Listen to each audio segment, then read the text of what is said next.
now. Chris, good morning. Tell me the biggest reason the Lakers lost this one. Well, first, let me give some props to Denver. Jeremy Grant, 26 points, career playoff high. He was great. Jamal Murray, obviously, not only the 28 points in the late plays, but the 12 dimes. And Nikola Jokic did Nikola Jokic things. So I just want to give Denver props because the way the question's worded, we're going to talk about the Lakers. But I do want to admit that Denver played a great game. But for the Lakers, I could look at the 6 for 26 three-point shooting and say, look, whenever they don't get a few of the other guys to chip in with some big three-pointers or big shooting, they're going to have problems. But ultimately, I've got to point to the two stars, LeBron James and Anthony Davis. LeBron's line, if you just looked at the box score in the morning and didn't see the game, you'd be like, wow, another 30-point triple-double for LeBron. It was a great game. But if you watch it, you see this wasn't the LeBron James that we all know. He didn't dominate the game. It wasn't as big as the stats said. He played in spurts. So obviously he was poor in the first half with the 5 turnovers, which set a tone and let Denver get out in control of the game early. Then LeBron came on in the third quarter with a big spurt. They closed the gap a little bit. He comes on in the fourth quarter with a great spurt. They really closed the gap and looked like they might come back and win, but then he let up again. And so he played in spurts. He didn't control tempo. LeBron has been one of the greatest we've ever seen at controlling the game. That's been one of his great advantages over the other great players in the league today. He wasn't able to do that yesterday. He didn't do it in game 2 either. That allowed Denver to control the tempo, and they like to play fast. And they, I think, got the Lakers a little bit out of sorts because they were able to control the tempo rather than LeBron. And finally, I don't think LeBron attacked like I want to see it. We know Denver doesn't have rim protection, but LeBron took 2 free throws, and those 2 were on a flagrant foul by Jamal Murray that had nothing to do with an offensive play. So I think LeBron's got to be in a little more attack mode.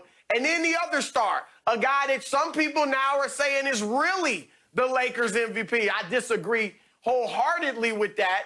But Anthony Davis, to follow up that historic shot with 2 rebounds, it was like AD rested on his laurels. It was like he said, I've arrived. I'm the man now. I'm the king of the Lakers going forward. And he scored, obviously, 27 points, but they need more from him on the backboard. So I thought the 2 stars didn't give the Lakers what they needed, and that's ultimately why they lost. Yeah, I've never seen a stat line, 27, 2, and 1. Like in 43 minutes, 16. I mean, you think about it, 6'10" Anthony Davis, 6'10 and a half to Dwight Howard, 7-foot JaVale McGee combined for 4 rebounds, Chris. Let that sink in for just a second. 4 rebounds between 3 guys 6'10 or above. That will get you beat. I thought the Lakers played hard for 10 minutes in this ball game, and that was 10 minutes in the fourth quarter. It was from 10:09 mark, basically skipped to the end of the ball game. That's the only time they played hard, because up until then, the Nuggets were getting whatever they want. For the longest time, the Nuggets were shooting 60% from the floor. So if you're going to let a team shoot 60% from the floor, you're going to get out-rebounded by 19. You're going to lose the three-point battle. You're going to lose the free-throw line battle. That game should have never even got close. It was because the Lakers jumped in and out of the zone late in the ball game, caught Denver off guard, and they turned the ball over like 4 or 5 straight possessions and allowed the Lakers to creep back into the ball game. But I agree. If I just wake up in the morning and I look at this, I'm like, damn, LeBron was plus minus plus 2, 30, 10, and 10, 30, 10, 30, 11, and 10, has the most 30-point triple-doubles in NBA history in the playoffs. Woo! But, Skip, I keep it 100. Empty calories, though. They didn't do anything for me. They didn't satisfy my need. But I know what's going to happen. And I already told Skip, Chris, we already got a bet. The big 2, gonna give you 70 on Thursday between the 2 of them. Which way? LeBron's going to score. It don't matter. No. We already got a case of do on this one. I want to know what happened to Baby Goat last night. Oh, Baby Goat coming through. Baby Goat. He might, Skip, he might have 20 rebounds. It might be a 25, 20, and 5. And LeBron have to bring us home with 45. Because he's capable of this, right? Speaking of your man, LeBron James, it is now my turn to put in perspective what I saw in a very weird basketball game last night, because I saw the Lakers come out and not care about winning this game. I saw them resting on all their laurels and basically saying, we'll give them a game, then we'll come back and take care of them game 4, game 5, and this thing will be over.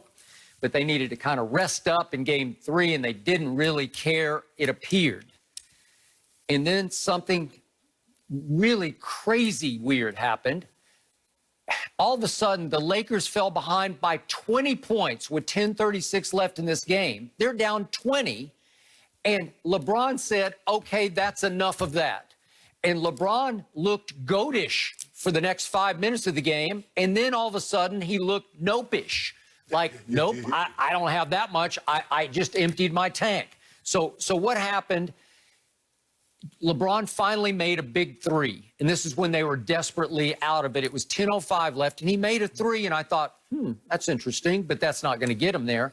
And then all of a sudden, they went on one of the great runs you will ever see in a playoff game, because they're a decent team. It's hard to go on a 21-4 run over a 5-minute stretch of the fourth quarter. The Lakers turned into the Nuggets against the Clippers, right? All of a sudden, the Lakers were the team saying, here we come. And it was electrified. It was driven by LeBron James, because he goes, break, dunk, break, dunk, break, dunk. And then he drives it, to your guys' point, he's the greatest driver of the basketball ever. And he drives it in. That happened with 5:26 left. Just an uncontested up off the glass. Jokic doesn't even try to get in his way. Here he is.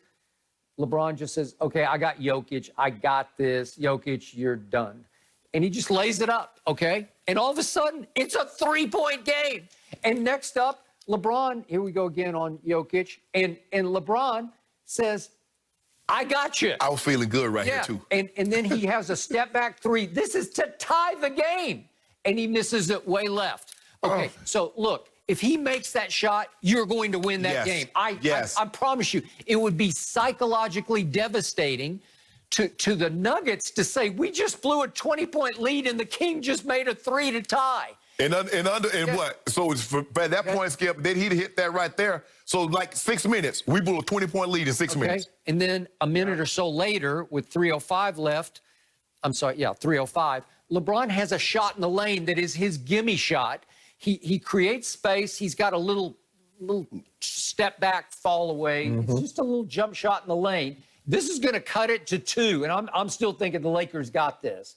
And he just missed it a little left, and that was the end of it. So again, LeBron scored 11 points in the 21-4 run. That's hard to do, man. That is extraordinary. So I give you that LeBron nearly won this game.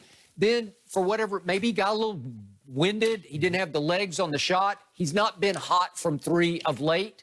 But if he makes that 3, we're having a different story. I'm not crushing him. I'm not condemning him for this, because he got them back into it, but he could have sealed the deal.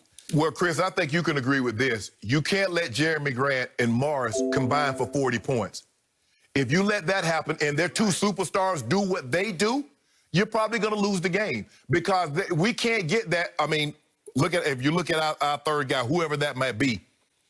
I mean, Kuzma had 11, Rondo, had a 9, and then we go 2, 3, 4. You can't let two auxiliary players, 2 others, go for 40. Your third guy is Rondo. Well, I don't know if Rondo can give us 26. No. So we got to. He's capable. Oh, but third guy is a rotation. Right. It might be Danny Green. It might be Caldwell Pope. Yeah. It might be Caruso. Right. But it was Rondo for that when they went to that zone. Rondo for that. I don't know what it was, 4 or 5 minutes. Yes. That defense was incredible, and that got them, going back into the game. But you're right, Shannon.